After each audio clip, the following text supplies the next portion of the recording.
Hi, കിച്ചീസ് കിച്ചണിലേക്ക് എല്ലാവർക്കും സ്വാഗതം. ഇന്ന് നമുക്ക് എളുപ്പത്തിൽ ഉണ്ടാക്കാൻ പറ്റിയ നല്ല ടേസ്റ്റോട് കൂടിയ ഒരു കിഴങ്ങേറി നോക്കാം. ഈ വീഡിയോ കാണുന്നവർ ദയവായി ലൈക്കും സബ്സ്ക്രൈബും ചെയ്ത് കാണുക.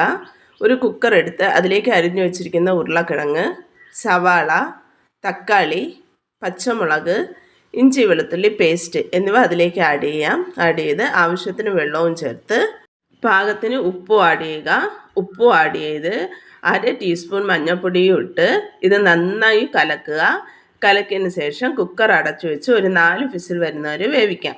ഇനി നമുക്ക് കൂട്ട് തയ്യാറാക്കാം. ഒരു ജാർ എടുത്ത് അതിലേക്ക് 1 ബൗൾ തേങ്ങ, 1 ടേബിൾ സ്പൂൺ മുളക് പൊടി, 3/4 ടേബിൾ സ്പൂൺ മല്ലിപ്പൊടി, 1/4 ടീസ്പൂൺ ഗരം മസാലപ്പൊടി, 1/4 ടീസ്പൂൺ മഞ്ഞൾപ്പൊടി എന്നിവയും ആഡ് ചെയ്ത് നല്ലതുപോലെ മഷി പോലെ അരച്ചെടുത്തിട്ട് വരാം. ഇവിടെ ഞാൻ കുക്കർ തുറന്ന് നോക്കി, ഉരുളക്കിഴങ്ങ് നല്ലതുപോലെ വെന്തിട്ടുണ്ട്. ഞാൻ അടുത്ത അടുപ്പിൽ ഒരു ചട്ടി അടുപ്പത്ത് വെച്ച് അതിലേക്ക് ഞാൻ ഉരുളക്കിഴങ്ങ് എടുത്ത് ഒഴിക്കുകയാണ്. ഒഴിച്ച് നല്ലതുപോലെ ഇളക്കി ഉരുളക്കിഴങ്ങ് നല്ലതുപോലെ ഉടച്ചെടുക്കണം. ഉടച്ചെടുത്തതിന് ശേഷം ഞാൻ അതിലേക്ക് അരച്ചു വെച്ചിരിക്കുന്ന കൂട്ട് ആഡ് ചെയ്യാണ്. കൂട്ടും ആഡ് ചെയ്ത് ആവശ്യത്തിന് വെള്ളവും ചേർക്കുക. വെള്ളവും ചേർത്ത് നല്ലതുപോലെ വീണ്ടും ഇളക്കുക. നന്നായി ഇളക്കിയതിന് ശേഷം ഞാൻ ഇതിലേക്ക് വീണ്ടും ഉപ്പ് നോക്കി. അപ്പോൾ ഉപ്പ് അല്പം കുറവ് പോലെ തോന്നി. ആവശ്യത്തിന് ഉപ്പും ആഡ് ചെയ്ത് ഞാനിത് അടച്ചു വെച്ച് വേവിക്കുകയാണ്. വേവിച്ച് നല്ലതുപോലെ തിളച്ച് വരണം. ഞാൻ അടപ്പ് തുറന്നു. ഉരുളക്കിഴങ്ങ് കറി നന്നായിട്ട് തിളച്ച് നല്ല അടിപൊളിയായി സെറ്റായി വന്നിട്ടുണ്ട്.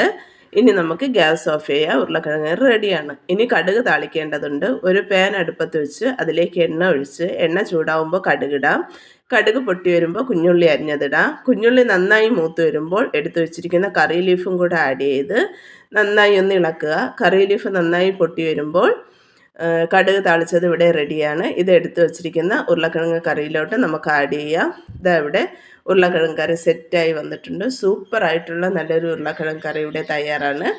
എല്ലാവരും ഉണ്ടാക്കി നോക്കി അഭിപ്രായങ്ങൾ കമൻറ്റായി അറിയിക്കുക. എന്നെ ഇതുവരെയും സപ്പോർട്ട് ചെയ്ത എല്ലാവർക്കും നന്ദി. Thank you.